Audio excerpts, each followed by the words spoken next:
Welcome to another episode from our show, Anything Goes.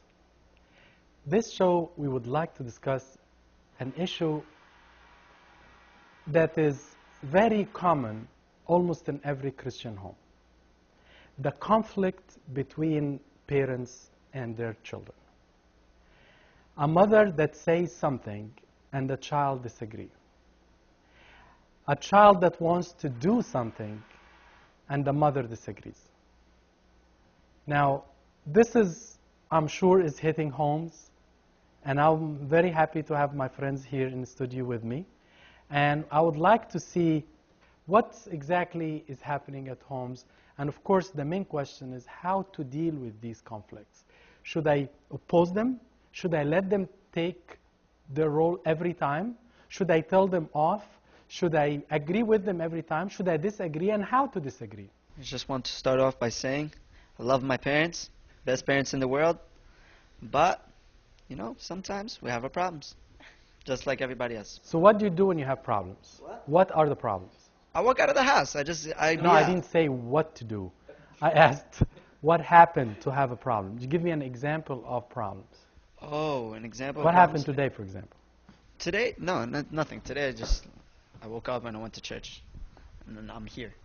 But that's besides the point. Listen, like a usual problem is, you know, I'm out late, and they're calling me, and they're blowing up my phone, and I just don't pick up because I'm like, you know, I'm out. I'm out with my boys. I'm out with my friends, and I'm just not trying to pick up the phone. And I get home, and then they're like, yo, why didn't you pick up the phone? And I'm like, 'cause I'm out with my boys, you know? And sometimes I'm out with my friends and the girls. Okay, we got it. No, but I'm saying why they on my case. I feel bad. If there is a psychologist, please speak. All right. What else? What other problems we should have with this? Honestly, I hate my parents. I don't like them at all, actually, to be honest. But besides that, no, seriously. Yeah, I don't like my dad either. On a serious note, I think an actual problem that a lot of Egyptians face. I don't know about the others. A lot of Egyptian parents like to make their families always look nice. They're always caring about the perception of others. You know what I mean? Like they always want their family to look very nice. They don't want anyone to talk bad about them. You know, stuff like that. So they will make a problem for a child. Yeah, like for instance, two parents that are very good about their image. They love the image. They'll be very strict with their kids. They'll tell them don't do anything bad because how you act reflects on our microphone, please. Like how you act reflects on our parenting. So I think that's something that a lot of children, even in our church, go through. Mary, give me other types of conflicts. No. I said Mary. Well, I've seen that sometimes in the church. Like my parents are very reasonable, and like they'll tell me not to stay out until this time, or not to do this because that's not good for me. Or it's good, and maybe on the spot you get upset, but later on you realize that they really did have a point. Like I'm glad I learned something from that, whatever.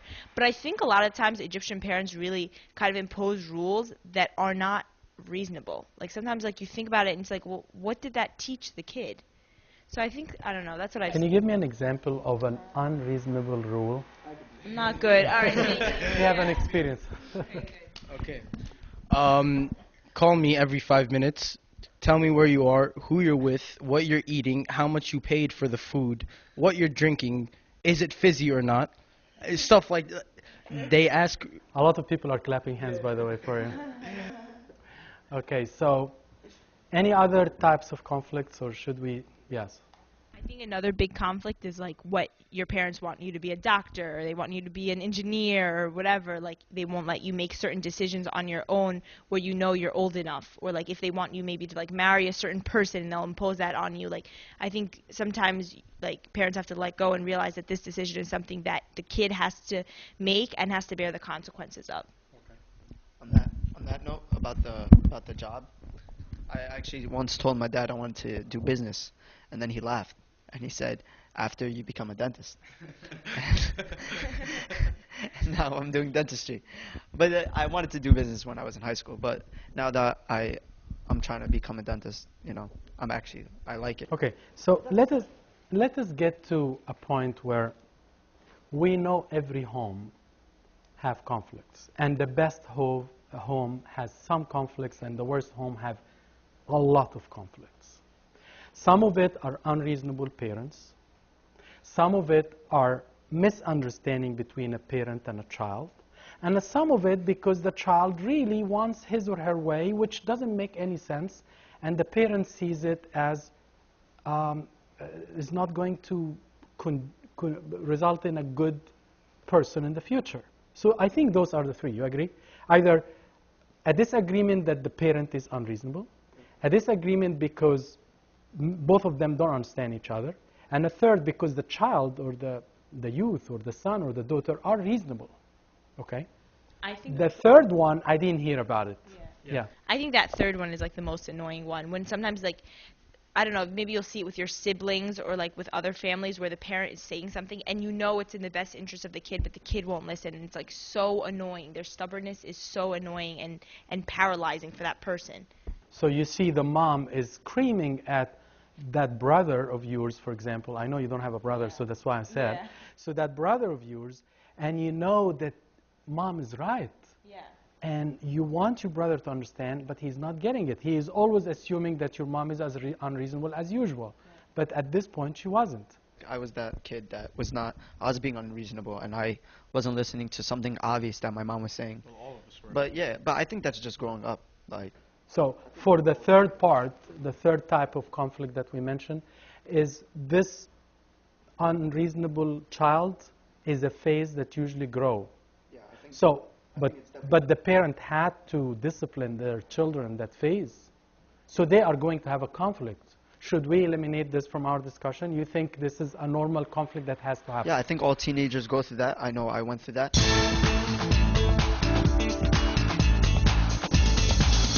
So all finished your teenage, right? Or out of it, almost close to 20 now.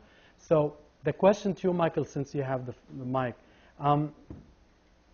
should we tell those teenagers that listening to us and tell their parents that since you almost passed this period and finished with it, calm down, just discipline your child?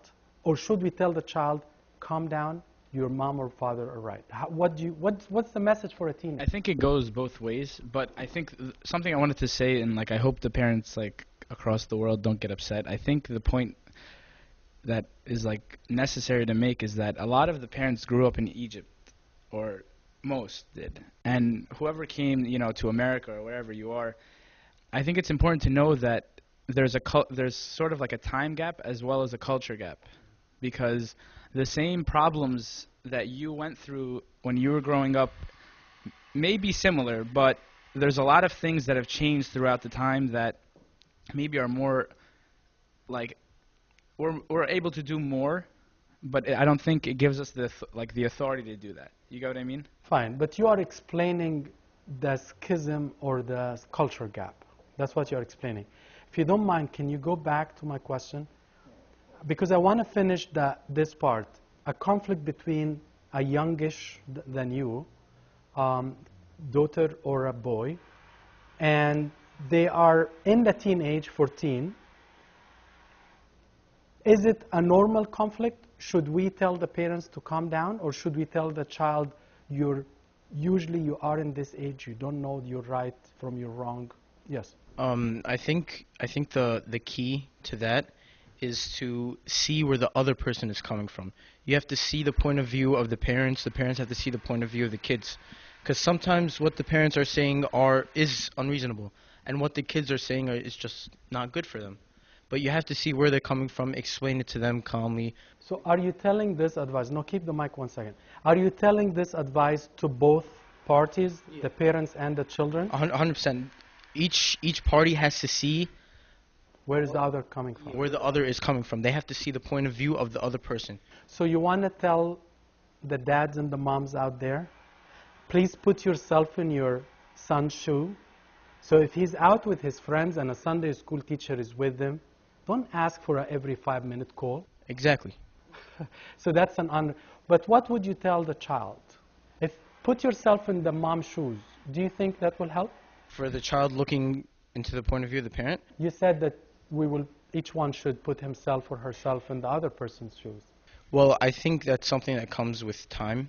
Obviously, it doesn't normally happen with teenagers because they're very stubborn. As No, but for completion's sake, I would tend to say, for that child, for that teenage, that his mom is always screaming, I want to tell her, put yourself in your mom's shoes and tell me what would you do.